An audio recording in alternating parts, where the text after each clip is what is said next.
porque eu chegava na casa do meu avô e quando eu chegava lá, ele estava sempre lendo a Bíblia. Eu sou do tempo que nós pedíamos a bênção, né? Pro avô, bênção e tal. E ele dizia, Deus te abençoe. E o meu avô, ele faleceu em 2003, dizendo que um dos netos dele ia ser pastor. Né? Nós somos muitos, né, netos. E dizendo que um deles ia ser pastor. E eu me lembro que a minha mãe me falou isso uma vez, e nós só queria saber de noite, né? Nós só queria saber de... Mas meu avô partiu para a eternidade com Cristo em 2003, e eu tive um encontro com Jesus em 2012, 2011, 2012. Tive um encontro com Jesus porque o meu avô, ele foi para a eternidade com Cristo, mas a oração dele ficou fazendo efeito aqui, né? E por isso que a gente deve orar uns pelos outros. Tá sempre orando, né? Os resultados podem não vir agora, mas a oração vai ficar. Deus é poderoso para fazer e para cumprir, né? E eu tive esse encontro com Jesus, comecei a ler a palavra de Deus, Deus me curou, né? Eu clamei a Ele naquele banheiro. Eu tive um encontro com Jesus e ali eu entendi, porque eu falei para Jesus assim, se o Senhor existe mesmo, e o Senhor me curar, eu vou entregar minha vida para o Senhor. E eu falei uma coisa, é Júlio, né? É Júlio. Presbítero Júlio. Pastor. E eu falei uma coisa para Jesus, que eu disse assim, se o Senhor me curar, eu serei um mensageiro da tua palavra. Eu nem sabia que eu estava falando. Já estava fazendo um desafio com Deus e ao mesmo tempo assumindo um compromisso, né? E eu me lembro que daí eu tive aquele encontro com ele, e minha vida foi sendo transformada, irmão. Mas como a gente faz os propósitos, depois a gente não cumpre, né? Eu comecei a ler a Bíblia e o irmão Ademir, amor, lá de Teutônia, está assistindo com nós, né? Deus abençoe, né? Deus abençoe, irmão Ademir. De Teutônia, né? Todos que estão chegando aí. Tem o pessoal da igreja aí que está tudo junto.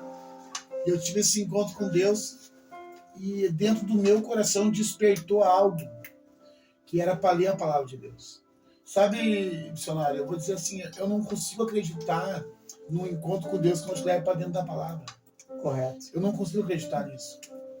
Sabe, todo encontro com Cristo, todo encontro com Deus leva para dentro da palavra. Aleluia. Né? E hoje nós estamos vendo muitas coisas de gente que encontra com Deus, mas não tem a palavra. Né? Então, para mim, a base. Para mim, a pessoa, se eu caminhar contigo meia hora e não falar nada de Jesus, sem problema. Isso aí. Né? Que a boca fala, o coração está cheio. Exatamente, né? A boca fala do que o coração está cheio. Então eu não consigo andar. Às vezes a gente vai a Porto Alegre com os irmãos e só fala da palavra. A gente vai falando da palavra e vai falando, porque isso está dentro de nós.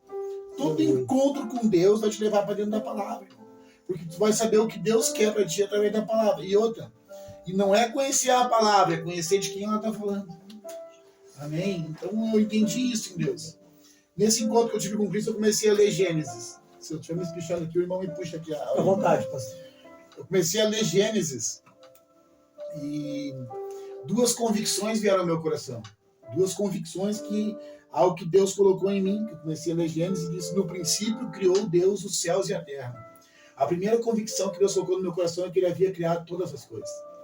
Deus é soberano, criador de todas as coisas. Então, não tem mais engano de que foi uma bomba, de que foi isso ou que foi aquilo, né? De que foi uma explosão.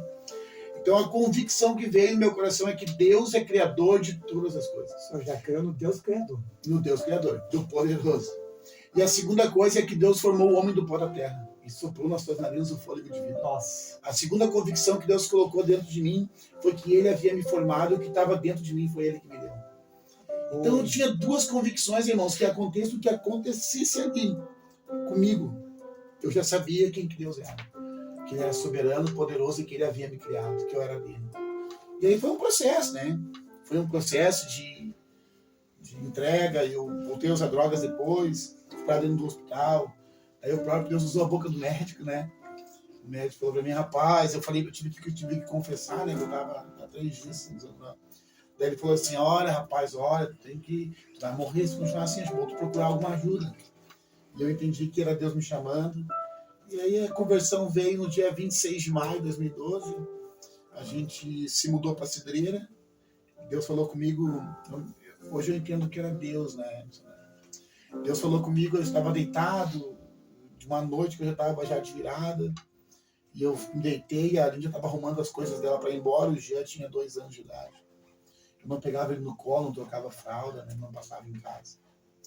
E eu me lembro que eu me acordei com uma palavra que dizia assim, liga para esse número que tu começa a trabalhar amanhã. Eu até me acordei, dei uns gritos lá em casa, falei, o que tá falando, mulher? Tá ficando louca, né? E ela disse, eu nem falei nada contigo, não quer nem saber de mim. Eu falei, ué, sai. Daí peguei e liguei pra aquele número, irmão. Liguei pra aquele número que é o Isidreira. Um irmão que eu trabalhei com ele há muito tempo, que ia ver se convertido. E caiu no número dele, daí eu liguei, eu falei, senhora, tá precisando de alguém pra trabalhar aí? Dele, pode vir que tu começa amanhã. Olha aí.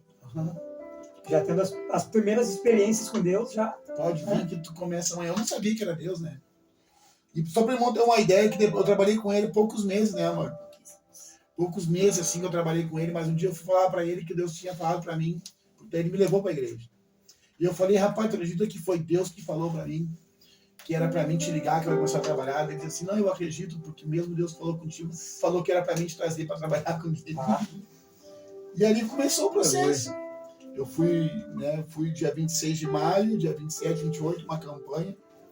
E no terceiro dia eu aceitei a Cristo. Ele me aceitou, né? Deus usou as pessoas para dizer que de tudo que havia acontecido, né? Que Deus ele fala do secreto, escondido. E eu falei que eu queria Jesus, irmão. E a coisa mais maravilhosa que aconteceu na nossa vida é que eu tentei encontrar alegria em tudo que é tipo de coisa, irmão.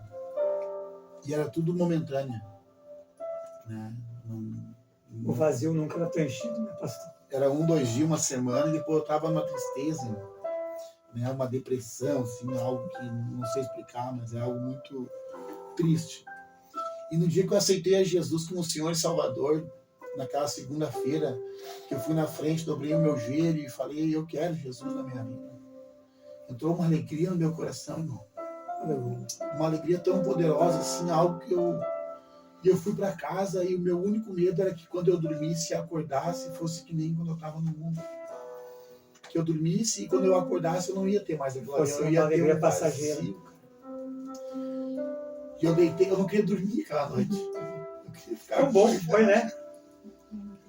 Eu queria ficar acordado e eu falava para ele, vou ficar acordado, eu tô muito feliz, eu não sei o que é, mano. Só que o sono nos venceu, né? E para minha surpresa, quando eu me acordei de manhã para ir para o trabalho, aquela alegria estava ali. Faz 12 anos. E essa alegria cada dia cresce mais. Eu me acordo com ela, eu passo o dia com ela. Quando eu vou dormir, eu tô com ela. Eu me acordo, eu me lembro de Jesus. E eu entendi que só Jesus vai preencher este vazio da alma das pessoas. A Bíblia diz que Deus deixou um vazio dentro do homem, que só pode ser preenchido por Ele. Os homens tentam preencher com tudo que a gente imaginar, dinheiro, riqueza, sucesso, fama, droga, bebidas, prostituições, eles tentam se encher com isso, mas depois estão tudo vazio. Porque esse vazio só pode ser preenchido por Deus.